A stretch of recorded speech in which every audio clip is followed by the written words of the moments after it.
ఆ రోజు మహి మిషన్ నుంచి గోధుమలు ఆడించి పిండి పట్టించుకునొస్తోంది. మహి స్కూల్ ఫైనల్లోకొచ్చినా దానికింకా ఓణీలు వేసుకునే దేహాకృతి రాలేదు. సన్నగానే ఉండేది. 5 కిలోలు పట్టే ప్లాస్టిక్ బకెట్లో పిండి పట్టించుకుని ఇంటికొస్తోంది. మధ్యాహ్నం 2, 3 గంటల వేళ. ఆ సమయంలో రాముడు సాధారణంగా ఇంటికి రాడు. ఇలాంటి బజారు పనులకి మహి ఇంట్లో ఉంటే ఈ సమయంలో వెళ్ళమంటుంది బంగారమ్మ. పైకి చెప్పదు గాని బంగారమ్మ కూడా మహి ఇలా వెళ్ళడం ఇష్టంగా ఉండదు. కానీ అలిమేలమ్మ గారు తనకి మరో పని పురమాయించి అదే సమయంలో మహీకి బజారు పని కల్పిస్తూ ఉంటుంది. పిల్లదాన్ని పంపకండి, నేనే వెళతాను అంటే, ఏం కొమ్ములు మొలిచాయా? మీ అయ్యగారు ఎన్నిసార్లు కూరలు తేలేదు? చదువుకుంటే మటుకు ఇంటి పనులు చేయకూడదా? నా కోడలు బిఏ పాస్ అయింది. మొగుడుతో కాపురం చేయడం లేదా? బజారుకెళ్ళి కూరలు తెచ్చుకోవడం లేదు అంటూ దండకం చదువుతుంది. కూరలకి, బట్టలకి అలా చల్లపాటున కొడుకు, కోడలు వెళతారని, కోడలు మిషన్‌కి వెళ్లి పిండి పట్టించుకుని రాదని అలివేలమ్మ గారికి తెలుసు. బంగారమ్మకి అటువంటి ఆలోచనలు రావు. ఎటొచ్చి రాముడు చూస్తే దెబ్బలాడతాడని, వయసుకు రాబోతున్న పిల్లని ఇలా పంపడం మంచిది కాదని మట్టుకే తెలుసు. అలిమేలమ్మ గారి పట్ల బంగారమ్మకి ఒక రకమైన భయం, కృతజ్ఞతాభావం రెండూ ఇమిడి ఉన్నాయి. మద్రాసొచ్చిన కొత్తల్లో తాము పడ్డ ఇబ్బందులు బంగారమ్మ మర్చిపోలేదు. ఈ ఇంటికొచ్చాక తాము మర్యాదగా, గుట్టుగా బతకగలుగుతున్నారు. అలిమేలమ్మ గారు మహీని గురించి కోపంగా మాట్లాడినా తనకి పాత చీరలు, అన్నం, టిఫిన్‌లు బాగా పెడుతుంది. వర్షం వస్తే వాళ్ళ వరండాలో పడుకోమంటుంది. ఆమెని ఎదిరించి మాట్లాడాలంటే ఇన్ని భావాలు బంగారమ్మ మనసులో వ్యక్తావ్యక్తంగా చోటు చేసుకుంటాయి. అందుకే రాముడికి తెలియకుండా మహీని బజారు పనులకి పంపుతూ ఉంటుంది. ఆ రోజు మహి ప్లాస్టిక్ బకెట్ మోసుకుంటూ పిండి మిషన్‌లోంచి బయటకొస్తోంది. రాముడు ఈ మధ్య కొత్తగా సైకిల్ కొనుక్కున్నాడు. వాడు ఆ మధ్యాహ్నం వేళ ఇంటికొస్తున్నాడు. ఒంట్లో బాగాలేక. అసలు రాముడికి అనారోగ్యం అన్నది లేదు. బంగారమ్మ కూడా ఆసుపత్రులు, మందులు ఈ గొడవ లేదు. ఆ ఇంట్లో మందులు, ఇంజెక్షన్లు అన్నవి ఒక్క మహికి తప్ప ఎవరికీ అవసరం లేదు. రాముడు తలనొప్పిగా ఉండడం వల్ల ఇంటికొచ్చేస్తున్నాడు. వాడు సైకిల్ మీదొస్తుంటే బకెట్ చేతుల్లో పుచ్చుకుని మహి పిండి మిషన్ షెడ్లోంచి బయటకొచ్చి రోడ్డు క్రాస్ చేస్తోంది. రాముడు సైకిల్ పక్కగా ఆపి బకెట్ మహి చేతిలోంచి తీసుకుని సైకిల్ వెనకగా కట్టుకున్నాడు. ఫర్లాంగు దూరంలో ఉన్న ఇంటికొచ్చారు ఇద్దరు. మహికి లోలోన భయంగానే ఉంది. దానికి దేహమైతే వయసుకు తగినట్లు ఎదగలేదు కానీ మెదడు బాగానే ఎదిగింది. బావకి తానిలా బజారుకెళ్ళడం ఇష్టం ఉండదని తెలుసు. అత్త, తను కలిసి బావ కంటపడకుండా చాలా పనులు చేస్తుంటారు. అలిమేలమ్మ గారింట్లోంచి తీసుకొచ్చిన అన్నం అది తనకి పెట్టొద్దంటాడు బావ. వాళ్ళు ఎంగిలి అన్నం పెడతారని, అందులో టమోటాలు ఉంటాయని తనకి పెట్టొద్దని అత్తతో వాదిస్తూ ఉంటాడు. బావకి తెలియకుండా ఆ అత్త ఆ అన్నం పెడుతూ ఉంటుంది. తను చాలాసార్లు తింటూ ఉంటుంది. ఈరోజు బావ కంటపడింది తను. ఇంట్లో పోట్లాట జరుగుతుందని మహీకి భయంగా ఉంది. అనుకున్నంత అయింది. అమ్మా, మహీని బజారుకు పంపొద్దని ఎన్నిసార్లు చెప్పాను? ఏన్రా పంపితే ఎంతమంది వెళ్ళడం లేదు? మన మహి అంతమంది లాంటిది కాదు. అది రోడ్ల వెంట తిరగడానికి వీల్లేదు. అలిమేలమ్మ గారికి చెప్పు, మా మహి ఇలాంటి పనులు చేయదని. ఎలా చెప్పమంటావురా? ఆ అమ్మగారి ఇంట్లో ఉంటూ వాళ్ళని ఎదిరించడం ఎలా? అయితే ఇక్కడి నుంచి వెళ్ళిపోదాం. ఎక్కడికెళతాంరా? అడిగింది బంగారమ్మ. ఎక్కడికో అక్కడికి. అంతేగాని దాన్ని లాండ్రీకి, మిషన్లకి పంపితే ఊరుకోను. దాని క్లాస్ పిల్లలు చూస్తే నవ్వరు? దేనికి నవ్వుతారు? మనం రెక్కల కష్టం చేసుకునేవాళ్ళం. మనమంటే నువ్వు నేను కావచ్చు. మహి రెక్కల కష్టం చేసుకోదు. బాగా చదువుకుని పెద్ద ఉద్యోగస్తురాలవుతుంది. ఈసారి ఆ అమ్మగారి ఇల్లు ఖాళీ చేయమని బెదిరిస్తే భయపడకు. మరో ఇంటికి వెళ్ళిపోతామని చెప్పు. నీకంతా మొండితనం. చదువుకుంటే ఇంటి పనులు చేసుకోరా? చేసుకోవద్దు అనలేదు. మన ఇంటి పని చేసుకోమను. అంతేగాని ఇంకొకళ్ళింట్లో పాచి పని, బజారు పనులు అది చేయడానికి వీల్లేదు. కావాలంటే ఇంకో రూ. 10 అద్దె ఎక్కువిస్తామని చెప్పు. లేకపోతే నాకు చెప్పమను. నేనే పట్టించుకొస్తాను అన్నాడు రాముడు. నువ్వెక్కడుంటావు? పొద్దున పోతే రాత్రి 10కి గాని రావు. నీకు పని చెప్పడం కూడానా? నీకు ఇల్లు పట్టదు, వాకిలి పట్టదు. ఎంతకీ బయట పని, లేకపోతే మహీ చదువు. నీకు మరో ధ్యాస ఉండేడిస్తేనా?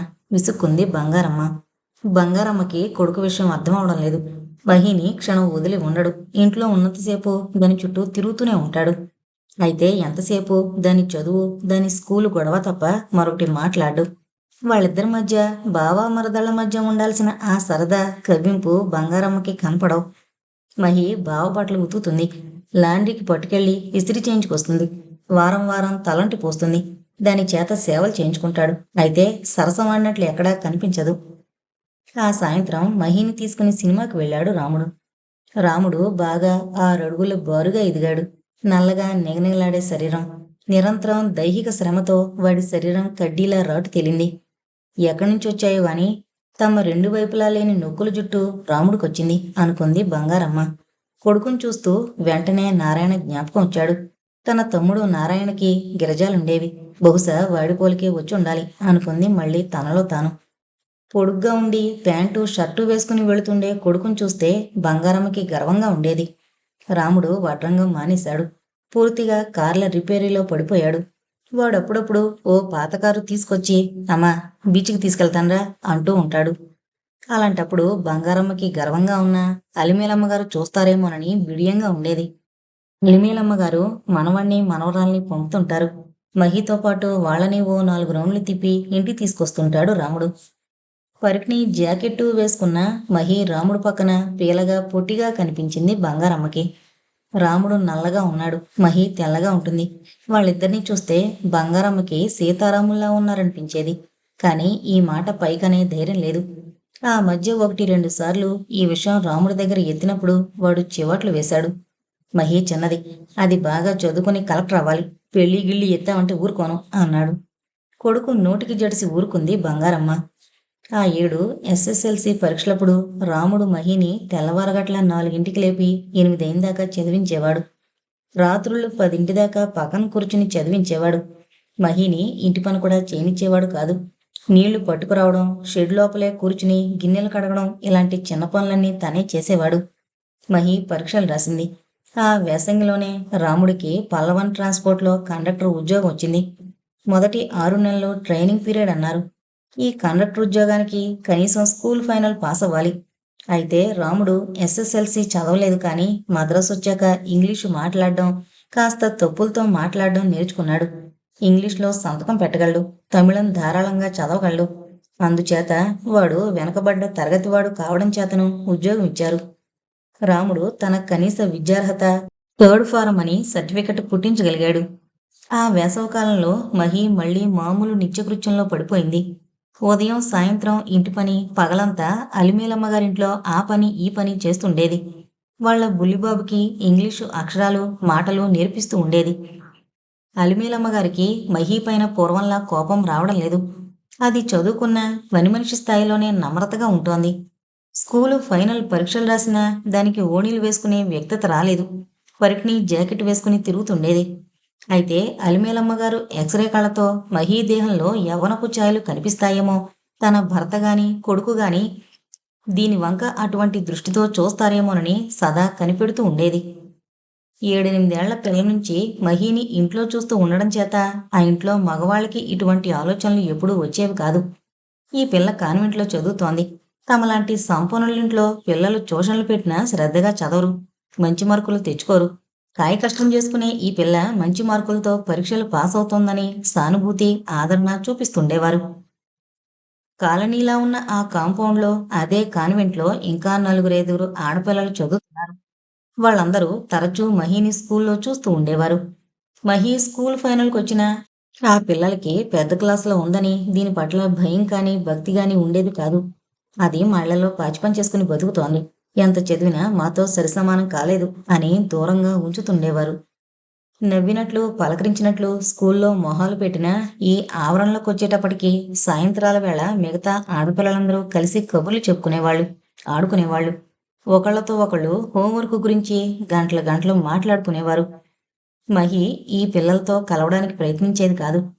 వాళ్ళు దీన్ని తమతో చేర్చుకునేవారు కాదు. ఇంచుమించు మహి ఆ చిన్న షెడ్లో పంజరంలోని పక్షిలా ఏకాంతంగా గడుపుతుండేది. దానికి స్నేహితులు లేరు. ఇంటికొచ్చి కబుర్లు చెప్పే క్లాస్మేట్సు లేరు. అయితే ఈ విషయాలు బంగారమ్మకి స్ఫురించేవి కాదు. బంగారమ్మ మధ్యాహ్నం 3 నుంచి సాయంత్రం దీపాలు పెట్టేదాకా ఇళ్ల పనుల్లో మునిగిపోయేది. 7 గాని షెడ్డుకొచ్చేది కాదు. ఈ లోపల మహి స్కూల్ నుంచొచ్చి ఇంటి పని, వంట పని ముగించుకుని పుస్తకాలు పుచ్చుకుని కూర్చునేది.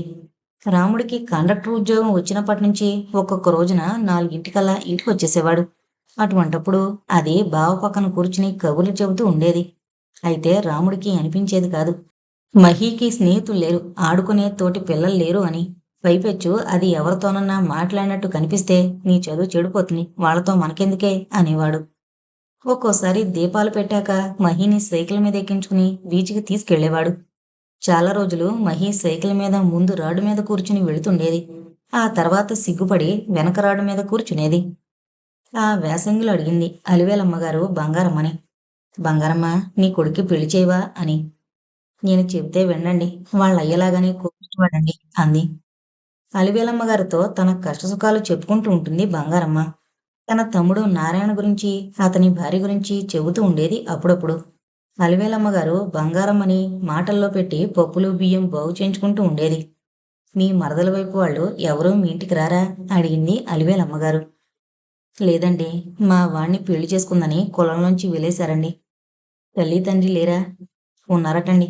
ఇద్దరక్కలు, ఇద్దరు అన్నలు అటండి. ఈవిడ చివరిదటండి. చచ్చిపోయాక కూడా ఎవరూ రాలేదా? రాలేదండి. మా తమ్ముడు నాకు చెప్పలేదు కానీ అప్పటికే మా మరదలి పెళ్ళయిందట. చిన్నప్పుడే పెనిమిటి పోయాడట. అంటే వెదవముండని పెళ్లి చేసుకున్నాడన్నమాట అంది అలిమేలమ్మ ఉప్పుక్కున ఉమ్మినట్టు. బంగారమ్మ మనసు కలుక్కుమంది. తన నోరు వెదవది, చెప్పకూడదనుకుంటానే అమ్మగారితో అన్ని విషయాలు చెప్పేస్తుంది. ఈవిడేమో ఇలాంటి మాటలంటుంది. బంగారమ్మ విసురుగా బియ్యం చెరుగుతూ ఉంది. బంగారమ్మకి కోపం వచ్చిందని అర్థమైంది అలివేలమ్మగారికి. ఈ రోజుల్లో అవన్నీ ఎవరు పట్టించుకుంటున్నారు లిద్దు. నువ్వు కాబట్టి ఆ పిల్లని అంతగా సాకుతున్నావు. మరొకరైతే నాకెందుకని రోడ్డు మీదకి తరిమేద్దురు అంది సానుభూతిగా. బంగారమ్మకి తృప్తిగా ఉంది. మద్రాసులో జీవితం ఒక రకంగా తిండి లోపం లేకుండా గడిచిపోతోంది. ఉదయం లేవడం, మూడిళ్లల్లో పొద్దుట చాకరీ, మళ్ళీ సాయంత్రం చాకరీ, ఇల్లు తుడవడం, గిన్నెలు తోమడం, బట్టలు ఉతకడం, ఇలా యంత్రంలా ఉదయం కళ్ళు తెరిచినప్పటి నుంచి రాత్రి మళ్ళీ కళ్ళు మూసేదాకా రోజూ చాకరీ చేసుకుంటూ పోవడం అప్పుడప్పుడు చిరాగ్గా అనిపిస్తూ ఉంటుంది. అదే ఆవరణలో ఉండడం చేత ఒక్క రోజును కూడా తప్పించుకునేందుకు వీలు పడదు. అందరికీ పండగలు పబ్బాలు ఉంటాయి, సెలవులు ఉంటాయి. తనకి ఏ రోజు సెలవు లేదు. అసలు పండగొస్తే మరి కాస్త ఎక్కువ చాకరీ. ఇళ్ళు దులపడం, కడగడం, 10 సార్లు బజారుకి పరుగులు. తనకి కోళ్ళొస్తే కాస్త విశ్రాంతి దొరుకుతుందని ఆశగా ఉండేది బంగారమ్మకి. మహిని రాముడు పెళ్లి చేసుకుంటే తన బాధ్యత తీరిపోతుంది. అది పూర్తిగా ఇంటి పట్టునుంటుంది. ఇదిగో బంగారమ్మ, నేను గిట్టక అంటున్నాననుకోకు. పెద్దముండవి, ఇంకా ఎన్నాళ్ళు చాకరీ చేస్తావు? నీ కొడుక్కి మహిని కట్టబెట్టు. ఇప్పటికే దానికి కళ్ళు నెత్తుకొచ్చాయి. వాడు ఒప్పుకోడమ్మా. దాన్ని పెద్ద చదువులు చదివిస్తాడట. అంటే దాన్ని పెళ్లి చేసుకోడా? ఎప్పటినుంచే పెళ్ళేంటి అంటాడు. చేసుకోను అని అండమ్మా. మరి అది చదువుకోవాలట. చదువు ఉద్యోగం చేస్తుందా? బంగారమ్మ మాట్లాడలేదు. రాముడు మహిని కలెక్టర్ చేస్తాడని అనడం ఈ అమ్మగారికి చెప్పే ధైర్యం రావడం లేదు. ఇదిగో నా కోడల్ని చూస్తున్నావుగా. ఉద్యోగం చేస్తూ నా మాట వినడం లేదు. నెలకి 400 తెస్తున్నానని మిడిసిపాటు తప్ప ఇంట్లో ఒక్క కాని ఇవ్వదు. నెలకో చీర కొనుక్కొస్తుంది.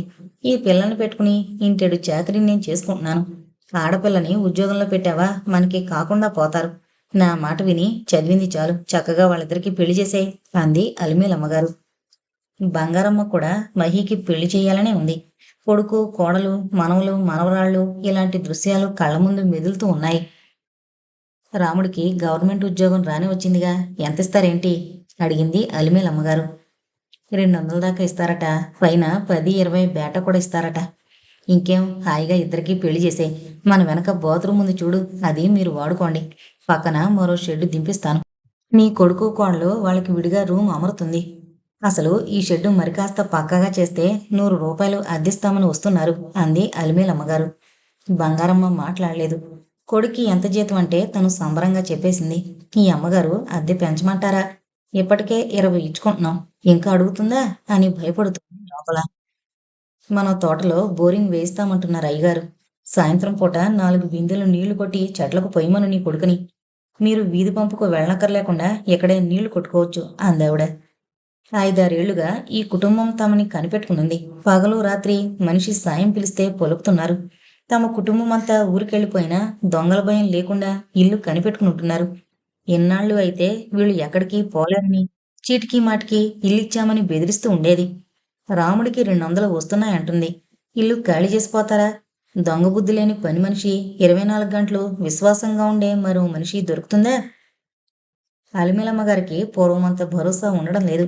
వీళ్ళు ఎక్కడికి పోతారులే అన్న ధీమా సన్నగిల్లిపోయి వెళ్లకుండా ఎలా ఆపాలా అని ఆలోచిస్తోంది. తమ అవసరం పైకి కనబడనీయకుండా దయతలిచి ఎక్కువ సౌకర్యాలు కలిగిస్తున్నట్టు తను చాలా తెలివిగా మాట్లాడుతోందని తనని తానే అభినందించుకుంటోంది అలిమేలమ్మగారు. ఎస్ఎస్ఎల్సి రిజల్ట్స్ కోసం మహి కంటే రాముడే ఆదుర్దాగా ఎదురు చూస్తున్నాడు. పరీక్షా ఫలితాలు ఇంగ్లీషు పేపర్లలో కాక తమిళ పేపర్లో వస్తాయని ఎవరో చెప్పారు వాడికి. అక్కడితో ప్రతిరోజు తమిళ పేపర్ కొనడం అలవాటు చేసుకున్నాడు. పేపరు చదవడం, రాజకీయాలు చర్చించడం రాముడికి అలవాటైంది. ఆ వారంలో రిజల్ట్స్ వస్తాయని అనుకుంటున్నారు. ఇవాళ రేపు అంటూ అనుకుంటూనే ఆ మరనాడు రిజల్ట్స్ వేస్తారని ఖచ్చితంగా తెలిసింది. మరుసటి రోజు రిజల్ట్స్ ప్రకటిస్తారనగా కాన్వెంట్ నుండి ప్యూన్ వచ్చాడు రాముడింటికి సిస్టర్ రమ్మన్నారంటూ. మహీకి కాళ్లలోంచి భయం పుట్టుకొచ్చింది. తను పరీక్షలో తప్పానని ఏడుస్తూ కూర్చుంది. దాన్ని ఓదార్చి వెంటబెట్టుకుని వెళ్ళాడు రాముడు. పొడుగ్గా ఆత్మవిశ్వాసంతో ఉన్న ఈ రాముని చూస్తే సిస్టర్కి ఏరా అని పిలవడానికి ధైర్యం రాలేదు. పక్క బెంచి మీద కూర్చోమంది ఇద్దరిని. రాముడు కూర్చోలేదు. మహి తల వంచుకుని నిల్చుంది. అమ్మగారు పిలిచారట అడిగాడు రాముడు వినయంగా. ఆనాడు తమకి వేస్ట్ పేపర్ టిన్స్ చేసి ఇచ్చిన 14 ఏళ్ల బాలుడు సిస్టర్ కళ్ళల్లో మిదిలాడు. ఏం చేస్తున్నావు? పీటీసీలో కండక్టర్ ఉద్యోగం దొరికిందండి, 6 నెలలైంది అన్నాడు నమ్రతగా. పర్మనెంట్ చేస్తారా? చేస్తారటండి. అయితే మహి చదువు ఆపవు కదూ అడిగింది సిస్టర్ నవ్వుతూ. ఆపనండి, అది బాగా చదువుకుని పెద్దదవ్వాలండి. ఎంత చదువుకోవాలి అడిగింది సిస్టర్. కలెక్టర్ ఉద్యోగం చేసేంత చదువు కావాలండి అన్నాడు రాముడు. వాడి కళ్ళల్లో చిన్నప్పటి అమాయకతే, చిన్నప్పటి ఆశే. మహి నువ్వలా హాస్టల్ వైపు వెళ్ళు అంది సిస్టర్. మహి హాస్టల్ వైపు జారుకుంది బ్రతుకు జీవుడా అని. మహి గురించి వివరాలు కావాలి అంది సిస్టర్. అంటే అడిగాడు రాముడు. మహి ఎదురుగుండా చెప్పకూడదని ఊరుకున్నాను. మహికి హయ్యెస్ట్ మార్కులు వచ్చాయని తెలిసింది. స్టేట్ ఫస్ట్ అవునో కాదో ఇంకా తెలియలేదు. జర్మనీ నుంచి ఓ సిస్టర్ వచ్చింది. ఆవిడ తెలివైన పిల్లలకు సాయం చేస్తానంటున్నారు. రాముడికి సిస్టర్ చెప్పేది పూర్తిగా చెవులోకి ఎక్కలేదు. మహీకి హయ్యెస్ట్ మార్కులు వచ్చాయి. అమాంతం సిస్టర్ కాళ్ళ మీద పడ్డాడు 6 అడుగుల మనిషి. సిస్టర్కి నవ్వొచ్చింది, జాలి వేసింది. లేలే, మహి చదువుతుంది అంటే అదంతా నీ ఘనతే. ఈ జర్మన్ సిస్టర్ మహీకి ఫాస్టర్ పేరెంట్స్ని ఏర్పాటు చేస్తానంది. అంటే నాకు అర్థం అవడం లేదండి. నీకు అర్థం అవనక్కర్లేదు. మహి ఎప్పుడు పుట్టిందో తండ్రి పేరు అది మా రిజిస్టర్లో ఉన్నాయి. ఆ పిల్లకి ఎవరైనా ఉన్నారా? మీ ఆదాయం, మహి తల్లివైపు బంధువులు ఎవరన్నా ఉన్నారా? ఇత్యాదివి రాసి పంపు. దాని చదువు అది నేను రాసి పంపుతాను. ప్రతి నెల 50 రూపాయలు అది చదువుకున్ననాళ్ళు స్కాలర్షిప్గా ఇచ్చే ఏర్పాటు చేస్తారు అంది సిస్టర్. రాముడికి గాలిలో తేలిపోతున్నట్లుగా ఉంది. మహి పరీక్ష తప్పుంటే మళ్ళీ చదివించడానికి ఎలా బ్రతిమలాడాలా అని భయపడుతూ వచ్చాడు. ఇక్కడ మహికి ఇంత గొప్ప అవకాశం సిద్ధంగా ఉంది. అలాగే అమ్మా అన్నాడు కలల్లో నడుస్తున్నట్టు. మహిని పీయూసీలో చేర్పించడం మేం చూసుకుంటాం. ఇక ఆ పిల్ల చదువు గురించి నువ్వు భయపడకు అంది సిస్టర్. రాముణ్ణి చూసినప్పుడల్లా సిస్టర్కి ఆశ్చర్యంగానూ తమాషాగానూ ఉండేది. వాడికి చదువు పట్ల అంతటి శ్రద్ధ, ఆపేక్ష. అయితే ఆ చదువు తన కోసం కాదు, మహి చదువుకోవాలి, మహి పెద్దదవ్వాలి అని ఒక నిస్వార్థమైన ప్రయోజనం కోసం పగలు రాత్రి ఆలోచిస్తూ ఉంటాడు. ఆ సాయంత్రం రాముడు మహిని హోటల్కి తీసుకెళ్లి 2 ఐస్ క్రీంలు పెట్టించాడు. కొత్త పరికిణి చొక్కా రెడీమేడ్లో కొన్నాడు. రాముడికైతే షోకేస్లో ఉన్న మ్యాక్సీ కొనాలని అనిపించింది. కానీ తన తల్లి ఒప్పుకోదు. అలిమేలమ్మగారు నవ్వుకుంది.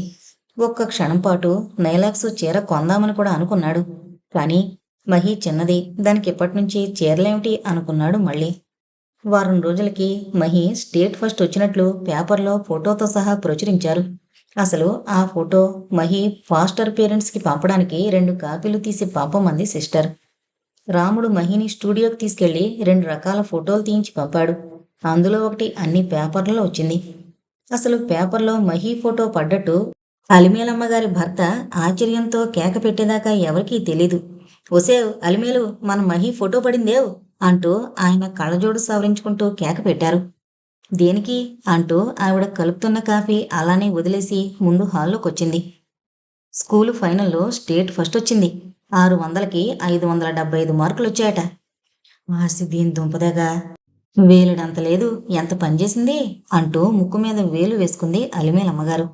పాపం వాళ్ళు చూసారో లేదో, ఆ పేపర్ ఇచ్చిరా. ఎందుకండి పేపర్ ఇవ్వడం, నేను పిలిచి చెబుతానుండండి అంటూ కాఫీ కలిపేందుకు వెళ్ళింది వంటగదిలోకి. ఆమె భర్తగారు పేపర్ పుచ్చుకుని ముందు వాకిట్లోకొచ్చి రాముని పిలిచారు బిగ్గరగా. రాముడికి పేపర్లోని ఫోటో చూస్తుంటే లోకమంతా గిరున తిరిగినట్లు అనిపించింది. స్టేట్ ఫస్ట్ వస్తే ఫోటో వేస్తారని, ప్రభుత్వం ప్రత్యేకంగా గోల్డ్ మెడలు, నగదు బహుమతి ఇస్తారని అలిమేలమ్మ గారి భర్త చదివి చెప్తుంటే వాడికి గాలిలో తేలిపోతున్నట్లు అనిపించింది. అయితే హడావుడికంతా ముఖ్య కారకురాలైన మహి తలుపు వెనక నక్కి నిల్చుంది.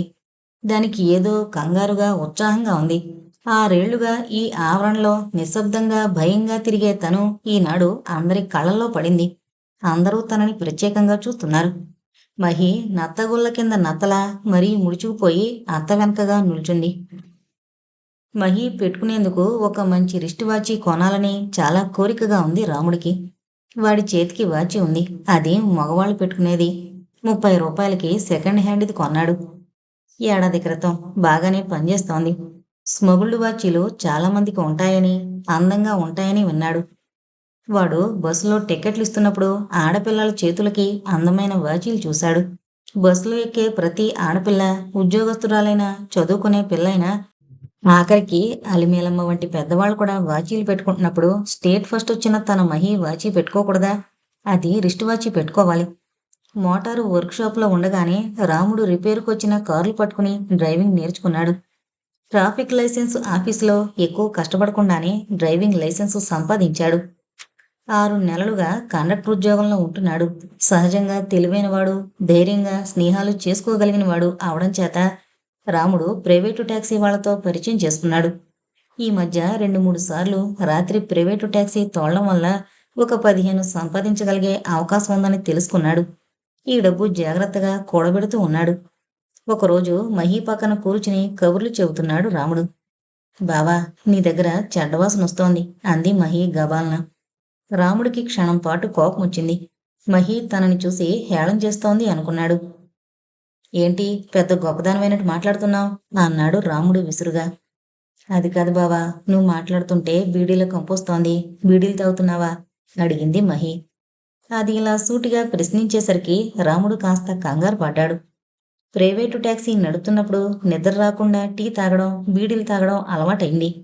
అయితే వాడు ఇంట్లో ఎప్పుడూ బీడీలు కాల్చలేదు. ఓ అగ్గిపెట్టె గాని, బీడీలు కానీ ఉంచుకోవడం లేదు. మహి ఇలా కనిపెట్టేస్తుందని అనుకోలేదు. బీడీ వాసన నీకెలా తెలిసే? దబాయించాలని, మగవాళ్లు తాగే బీడీల సంగతి మహీకి ఎలా తెలుసో కనుక్కోవాలని అడిగాడు. మా స్కూలు వాచ్మెను శామ్యులు గేటు ముందు కూర్చుని బీడీలు కాలుస్తూ కునికిపాట్లు పడుతుంటాడు అంది మహి అమాయకంగా. అయితే బీడీల వాసన నీకిష్టం లేదా అడిగాడు అల్లరిగా రాముడు. చిచ్చి, అసహ్యంగా ఉంటుంది అంది మహి ముఖం వికారంగా పెట్టి. రాముడు ఆ రోజు నుంచి బీడీలు వదిలేశాడు. మరి పట్టలేకపోతే ఒకటో ఆరో సిగరెట్లు కాల్చేవాడు. ఇంటికొచ్చే ముందు నోరు కడుక్కుని మరీ వచ్చేవాడు. వాడు కొనాలని కలలు కన్న రిస్ట్ వాచ్ మరో రూపంలో లభ్యమైంది. మహీకి స్టేట్ ఫస్ట్ వచ్చినందుకు 600 డబ్బు, మెడలు ఇచ్చారు. ఆ డబ్బులో 200 పెట్టి వాచీ కొన్నాడు రాముడు. అయితే ఆ వాచీ మహి పెట్టుకునేది కాదు. వాచీ పెట్టుకుని కాలేజీకి వెళ్ళవే అనేవాడు రాముడు. అదొద్దు అని నోటితో చెప్పలేదు. భయమో బిడియమో తెలీదు కానీ కాలేజీకి వాచీ పెట్టుకుని వెళ్లేది కాదు. రాముడితో బయటికెళ్ళినప్పుడు పెట్టుకునేది. మీ మహీకి చదువుకునేందుకు బల్లా కుర్చీ ఇస్తాను, పట్టుకెళ్ళు. బుల్లిబాబుకి కొత్త బల్లా కుర్చీ కొంటున్నాం అంది అలిమేలమ్మగారు ఒక సాయంత్రం వేళ. అవి అచ్చొచ్చిన సామాన్లే. ఆ బల్ల దగ్గర చదువుకునే పెద్దబాబు గారు, చిన్నబాబు ఇంతవారయ్యారు. మీ మహి కూడా అంత గొప్పదవుతుంది అంది అలిమేలమ్మ. ఆ బల్ల కాలుని ఇప్పటికి 4 సార్లు మేకులతో కొట్టించారు. ఆ బల్ల ఏనాడూ కుదురుగా నిల్చోలేదు. భరతనాట్యం చేస్తుంటుంది. బుల్లిబాబు దాని మీద రాసుకోనని నానా గొడవ చేయగా అది కొన్నాళ్లు వంటింట్లో మంచినీళ్ల బిందె పెట్టుకునేందుకు వాడుకున్నారు. అలిమేలమ్మగారు వంటింట్లో కొత్తగా పొడవైన అరుగు కట్టిస్తోంది. ఆ బల్ల అడ్డంగా ఉంది. వీధిలో పారేయలేక, పొయ్యిలో పడేయలేక ఉత్త బల్లిస్తే బాగోదని కుర్చీ కూడా ఇస్తానంటోంది. బంగారమ్మకి చాలా ఆనందంగా ఉంది. మహీకి చదువుకునే బల్ల, కుర్చీ కొనాలని రాముడు అంటున్నాడు. ఒక్కోసారి తనే తయారు చేస్తానని కూడా అంటున్నాడు. పాత సామానైనా రాముడు బాగుచేసి రంగులేసి కొత్తగా చేయగలడు. అలాగేనమ్మా అంది పొంగిపోతూ బంగారమ్మ. ఆ రాత్రి కొడుక్కి మహీకి అన్నం పెడుతూ చెప్పింది విషయం. అమ్మగారు బల్ల కుర్చీ ఇస్తామన్నారు. మహి, నీ పుస్తకాలన్నీ దానిమీద పెట్టుకోవచ్చు అంది. అమ్మా, నీకు బుర్రలేదే? మనకి ఆ తుక్కుబల్ల వద్దు గాని ఈ షెడ్లోకి ఓ వైరు పెట్టించమను. మనకి ఒక్క బల్బు వేస్తే చాలని చెప్పు. మహి చదువుకునేందుకు వీలుగా ఉంటుంది. వాళ్ళు వేనక్కర్లేదు. వైరు బల్బు నేను తెచ్చుకొని వేసుకుంటాను అన్నాడు రాముడు. బంగారమ్మకి తికమగ్గా ఉంది. ఈ రాముడెప్పుడు హెచ్చులకు పోతుంటాడు. తమ షెడ్లో ఎలక్ట్రిక్ దీపం లేకపోతే ఏం? వీధి దీపం తమ షెడ్ కంటే ఎత్తుగా ఉంది. ఆ వెలుతురు ధారాళంగా తమ గుమ్మంలోకి పడుతోంది. ఎన్నాళ్ళు మహి ఆ వెలుతురులో చదువుకోలేదా? అమ్మగారు కరెంటు దీపం అంటే ఒప్పుకోరు. ఇది వరకు 1, 2 సార్లు అడిగితే ఎవనన్నారు? గొప్పవాళ్ళు, పెద్దవాళ్ళు, వాళ్ళు ఇస్తానన్నది వద్దని, ఇవ్వము అన్నది కావాలని గొడవ చేస్తుంటాడు. నువ్వే అడుగు బాబుగారిని, నాకు తెలీదు బాబు ఈ గొడవలన్నీ అని తప్పించుకుంది బంగారమ్మ. ఆ 3వ రోజు రాముడు అయ్యగారిని పర్మిషన్ అడిగి తన ఫ్రెండ్ ఒకడిని తీసుకొచ్చి వారింట్లోంచి పొడవాటి వైరుతో షెడ్లోకి కనెక్షన్ పెట్టించాడు. అలిమేలమ్మ గారు కడుపులో కుతకుతలాడిపోతుంది. ఆవిడ ఇవ్వడానికి వీల్లేదని, ఇలా కనెక్షన్ ఇస్తే ఎలక్ట్రిసిటీ వాళ్ళు ఫైన్ వేస్తారని భయపెడుతూ వచ్చింది. ఈ రాముడేమో తను లేకుండా చూసి తన భర్తకి చెప్పి గప్చిప్గా పని చేసుకున్నాడు. ఇదిగో బంగారమ్మ, రాత్రి 9 లైటు ఆర్పేసేయాలి, తెలిసిందా? పిల్ల చదువుకుంటోందని, వృద్ధిలోకొస్తోందని అయ్యగారికి చెప్పి చెప్పి ఒప్పించాను అంది అలిమేలమ్మగారు. అలాగేనమ్మా అంది భయభక్తులతో బంగారమ్మ. రేడియో గీడియో పెట్టుకుంటే వల్ల కాదు. నీ కొడుకు అసాధ్యుడు. దొంగతనంగా రేడియో పెట్టుకున్నాడా బేడులు వేసి పట్టుకుపోతారు అంది బెదిరిస్తూ. చెబుతానమ్మా అంది బంగారమ్మ. ఈ మధ్య అలిమేలమ్మ గారికి ఆ షెడ్లోంచి 1, 2 సార్లు సినిమా పాటలు వినిపిస్తున్నట్లు అనుమానంగా ఉంది. పూసలవారు, చెప్పులు కుట్టుకునేవారు, ఆఖరికి కూరగాయల బండివారు కూడా ట్రాన్సిస్టర్స్ పక్కన పెట్టుకుని వస్తున్నారు. వీళ్ళు కూడా అలాంటిదేదన్నా కొన్నారా అని అనుమానంగా. ట్రాన్సిస్టర్ అయితే తనేం చేయలేదు. రేడియో అయితే తను చచ్చినా ఒప్పుకోదు. నీ కొడుకు రేడియో కొన్నాడా అడిగింది బంగారమ్మని. లేదండి అమ్మగారు, మా దగ్గర డబ్బులెక్కడేడిసాయి? మా వాడి స్నేహితుడి పెట్టట చిన్న సబ్బు పెట్టలాంటి రేడియో తెచ్చాడు అంది బంగారమ్మ. ట్రాన్సిస్టరా? చూడు, మహి చదువుకుని వృద్ధిలోకి రావాల్సిన పిల్ల ఇలా సినిమా పాటలు వింటూ కూర్చుంటే దాని చదువు చెడిపోతుంది. అసలు ఈ రేడియో పాటలంటే మీ బావగారి కోపం. బిగ్గరగా పెట్టొద్దని చెప్పు, ఆనక మాట వస్తుంది అంది సాగదీస్తూ. బంగారమ్మ ఈ మాటలు ఇంట్లో చెప్పలేదు. అలిమేలమ్మగారు రోజు ఇలాంటివి ఏదో అంటూనే ఉంటుంది. ఆ మాటలు ఇంట్లో చెబితే రాముడు వెళ్ళిపోదామంటూ మొదలు పెడతాడు. ఎక్కడికెళతాం? తమకు ఇల్లెక్కడ దొరుకుతుంది? ఆ ఏడు పియూసీ రాసేవాళ్ళకి మహి వ్యక్తురాలైంది. దాని చేత మొదటిసారి ఓణి వేయించింది బంగారమ్మ. మహి పూర్తిగా ఆ షెడ్లోంచి బయటకు రావడం మానేసింది. రోజు తల వంచుకుని కాలేజీకి వెళ్ళడం, మళ్ళీ తల వంచుకుని ఇంట్లోకి దూరిపోవడం తప్ప బయటకొచ్చేది కాదు. ఎప్పుడైనా బయట మహి కనిపిస్తే చాలు, ఏమే బొత్తిగా నల్లపోసైపోయావు, కాలేజీలో చేరితే మా ఇళ్లకు రాకూడదా? మేమంత కనబడకుండా పోయామా అని అడిగేది అలిమేలమ్మ. మహిని ఒక సాయంత్రం నిలవేసి అలాగే అడిగింది. మహిని ఆవిడ పరీక్షగా చూడలేదు. అది పొడువైంది, కాస్త ఒళ్ళు కూడా వచ్చింది. వరకుని ఓణిలో చూస్తే అది బ్రాహ్మల పిల్లలా ఉంది తప్ప పాచి పని చేసుకునే వాళ్ళ అమ్మాయిలా లేదు. తెల్లగా నాగరికంగా ఉన్న ఈ పిల్ల తన కూతురు కంటే అందంగా ఉంది. తన కోడలు సరే సరే, 2 పిల్లలు పుట్టే వాళ్ళకే పీపాలా తయారైంది. కూతురు ఒక కానుపుతోనే పుల్లలా ఎండుకుపోయింది. వీళ్ళు ఏం తింటారో చక్కగా ఏపుగా ఉంది అనుకుంది అలిమేలమ్మగారు. ఆవిడకు మరుక్షణంలోనే కాస్త భయం కూడా కలిగింది. తన కొడుకు అప్పుడప్పుడు వచ్చిపోయే అల్లుడు ఈ పిల్లని చూసి వెర్రి వేషాలు వేయరు కదూ. ఇది ఎన్నిసార్లు పలకరించినా బెల్లం కొట్టిన రాయిలా మాట్లాడదేం? గర్వమా, భయమా? ఏమే మహి, మీ బావని పెళ్లి చేసుకోవటే అడిగింది అలిమేలమ్మగారు. మహి తల వంచుకుని షెడ్ లోపలికి వెళ్ళిపోయింది. పుస్తకాలు పెట్టి మీద పెట్టి అలా చాలాసేపు కూర్చుండిపోయింది. బంగారమ్మ, నువ్వొత్తి వెరుబోగులు దానివి అంది అలిమేలమ్మగారు పాత చీర ఒకటి బంగారంకిచ్చి. ఏమమ్మగారు అడిగింది అమాయకంగా. ఈ మధ్య బంగారమ్మ పూర్వంలా పాత చీరమ్మని అలిమేలమ్మగారిని అడగడం లేదు. పూర్వం 10 సార్లు అడిగితే ఒక నెల్లాళ్ళు అడిగించుకుని ఒక చీర మొహాన పడేసేది. గవర్నమెంట్ మహీకి 600 ఇచ్చాక ఇంచుమించు తమ కష్టాలు గట్టెక్కినట్లుగానే ఉన్నాయి. మహి నెల 50 రూపాయలు తీసుకొచ్చి తన చేతికిస్తోంది. అది రాముడు ఇంటి ఖర్చుకు వాడకుండా బట్టలవి కొంటున్నాడు. అంచేత బంగారమ్మ పాత చీరలు అడుక్కోవడం లేదు.